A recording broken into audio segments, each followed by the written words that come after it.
मुलांनो, आजच्या आपल्या गोष्टीचे नाव आहे उडणाऱ्यांचा तलाव आणि गोष्ट लिहिली आहे डॉक्टर उमेश करंबेळकर यांनी.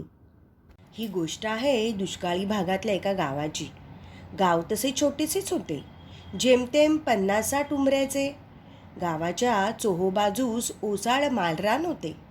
तिथे बोरी भाबळी आणि तरवड यांची झुडपे होती. गावाला शेती अशी फारशी नव्हतीच. पाऊस पडला की रानातले ओढे नाले वाहू लागायचे. असे छोटे ओढे मिळून एक मोठा ओढा गावाजवळून गेला होता. पावसाळ्यात त्याला भरपूर पाणी असायचे, पण ते सगळे वाहून जायचे. पावसाळा संपला की तो कोरडा ठणठणीत पडायचा. ओढ्यातल्या डोहात साठवलेले पाणी गावकरी प्यायला वापरायचे. पण उन्हाळ्यात मात्र संपूर्ण परिसरात पाण्याचा टिपूससुद्धा नसायचा. पाण्यासाठी गावकऱ्यांना वणवण फिरावे लागायचे. दसरा झाला की गावातील तळणी-ताठी माणसे मेंढरे घेऊन गावाबाहेर पडत आणि 4-6 महिन्यांनी माघारी येत. म्हातारी कोतारी आणि मुले बाळे तेवढी मागे राहत. गावचा पाटील म्हातारा झाला होता. त्याला गावकऱ्यांचे हाल बघून फार दुःख व्हायचे. एके वर्षी गणेश विसर्जनानंतर त्याने गावसभा बोलावली. सगळे गावकरी पारापाशी गोळा झाले. किती पिढ्या आपण असं वणवण भटकायचं? आपल्या पोराबाळांना शिक्षण द्यायला हवं की नको? पण पाटील, याला इलाज काय? गावकऱ्यांनी विचारले. सांगतो. मोठ्या ओढ्याचं पाणी अडवायचं, तलाव बांधायचा. यावर्षी कुणीही बाहेर जायचं नाही. सगळ्यांनी श्रमदान करायचं, श्रमदान. गावकरी ते राव न करी, ही म्हण माहिती आहे ना तुम्हाला? पाटलाचा विचार गावकऱ्यांना पटला. त्यांच्या अंगात उत्साह संचारला.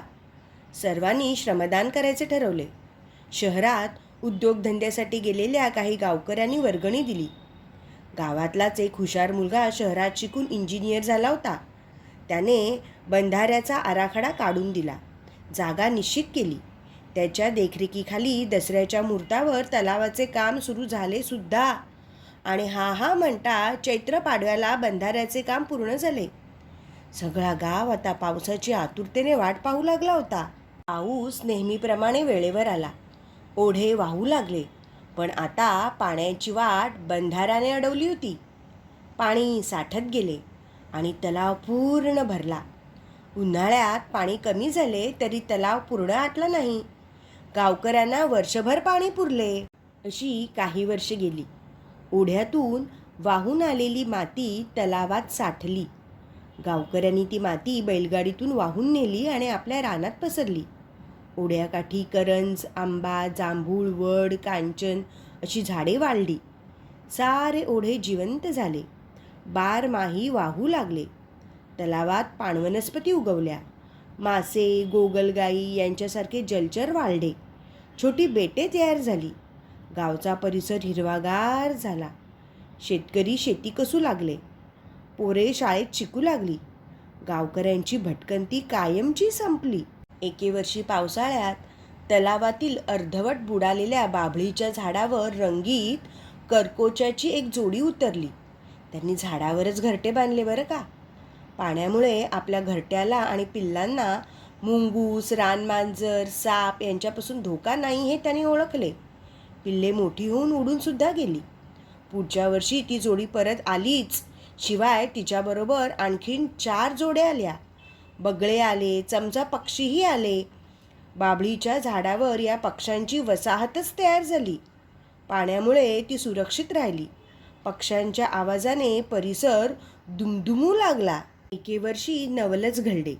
थंडीची चाहूल लागताच करड्या पिवळ्या कवड्या रंगाचे पक्षी तलावाकाठी उतरले. ते पाहुणे पक्षी होते बरं का. दूरच्या देशातून ते उडत आले होते. ओलसर जमिनीतील किडे खात हिंडू लागले. धोबी कपडे आपटतो ना, तशी त्यांची शेपूट सारखी वर खाली हलायची, म्हणून त्यांचे नाव पडले धोबी. सगळ्या पाहुण्या पक्षात हे पक्षी पहिल्यांदा येतात. धोबी आले की समजायचे पाऊस गेला म्हणून. धोबी पक्ष्यांच्या मागोमाग चिखल्या, तुतवार, पाणलावा, शेकाट्या, चमचा, बगळे, अवाक, करकोचे असे आणखीन पक्षी आले. पाणकावळे, तीरंदाजही आले. टिबुकली, चांदवा, धनवर, मराल, चक्रवाक, थापट्या अशी अनेक बदके पण पाण्यात उतरली. पण सर्वात कळस म्हणजे रोहित पक्ष्यांचा मोठा थवा देखील तळ्याशी आला. तलाव पक्ष्यांनी अगदी गजबजून गेले. चमचा पक्षी आपल्या चमच्यासारख्या चोचीने चिखल ढवळत खाद्य शोधायचे. अवाक पक्ष्यांची चोच कुदळीसारखी असते. ते चिखलात चोच खुपसून खाद्य शोधत. पाणकावळे तर पाण्याखाली पोहून मासे पकडत. मासे खाऊन झाले की पिसे वाळवण्यासाठी बेटांवर पंख पसरवून बसत. तीरंदाज पक्षी भाल्यासारख्या चोचीने मासे मारत. रोहित तर संपूर्ण डोके पाण्यात बुडवून खाद्य शोधत हिंडायचे. अशी प्रत्येकाची तऱ्हा निरनिराळी होती. ज्या तलावात पाहुणे पक्षी आले ही बातमी चहूकडे पसरली. शहरातून अनेक पक्षीप्रेमी त्यांना बघायला आले. वर्तमानपत्रातून बातम्या आल्या. दूरदर्शनच्या वाहिन्यांवर तळे झळकले. तसे लांबून लांबून लोक येऊ लागले. शाळांच्या सहली आल्या. पक्ष्यांबरोबर गावचा परिसरही माणसांनी गजबजून गेला. दरवर्षी पाहुण्या पक्ष्यांचे आगमन केव्हा होते याची लोक वाट पाहू लागले. पक्षी आले की त्यांना बघायला लोकांची झुंबड उडे. दरवर्षी पर्यटकांची संख्या वाढू लागली. पण काही दुष्ट माणसे पक्ष्यांची शिकार करू लागले. शिकाऱ्यांपासून पक्ष्यांना अभय मिळावे म्हणून पक्षीप्रेमी संघटनांनी शासनाकडे मागणी केली. अखेर तलाव पक्षी अभयारण्य म्हणून जाहीर झाला. दूरवरचे पक्षी पाहता यावेत यासाठी वनविभागाने टेहाळणी मनोरे उभारले. पक्ष्यांच्या शिकारीला आळा बसला. पक्षी बघायला आलेल्या पर्यटकांच्या राहण्याची जेवणा खाण्याची सोय गावचे लोक आनंदाने करत. तरुण मुले त्यांना पक्षी दाखवायला नेत. त्यांची माहिती सांगत. त्यामुळे गावकऱ्यांना 4 पैसे मिळू लागले. गावात समृद्धी आली. ते सगळे पक्ष्यांमुळेच झाले बरं का. पक्ष्यांमुळे गावाचे भाग्य उजळले. तलाव फक्त गावकऱ्यांचा राहिला नव्हता. त्याच्यावर आता पक्ष्यांचाही हक्क निर्माण झाला होता. आता तो झाला होता उडणाऱ्या पक्ष्यांचा तलाव. मुलांनो, एवढे हजारो पक्षी एकत्र जमून देखील शांतपणे कसे चरतात? खाद्यावरून त्यांच्यात भांडणे नाही का होत? असे प्रश्न तुम्हाला पडले असतील ना? त्याचेच आपण उत्तर पाहू. तुम्ही नीट पाहिले तर त्या पक्ष्यांच्या पायांच्या लांबीत आणि चोचीच्या आकारात फरक असल्याचे तुम्हाला आढळेल. पाय आणि चोच छोटे असलेले चिखल्यासारखे पक्षी तळ्याच्या काठाने हिंडतात. पायांची उंची वाढली की चोच आणि मानही लांब झालेली दिसेल.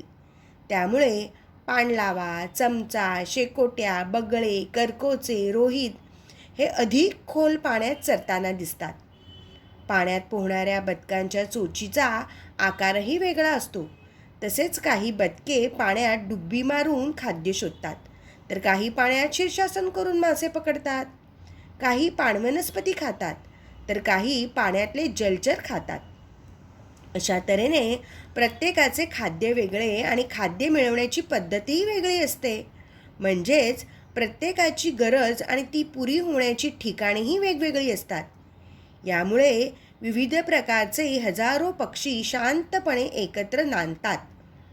आता जेव्हा तुम्ही नांदूर, मधमेश्वर, जायकवाडी, मायणी, भिगवण अशा पाणथळ जागी पक्षी निरीक्षणासाठी जाल तेव्हा प्रत्येक पक्षाची चोच, पाय यांच्याकडे लक्ष ठेवा आणि कोणता पक्षी कोणते खाद्य कसा शोधतो याची नोंद ठेवा.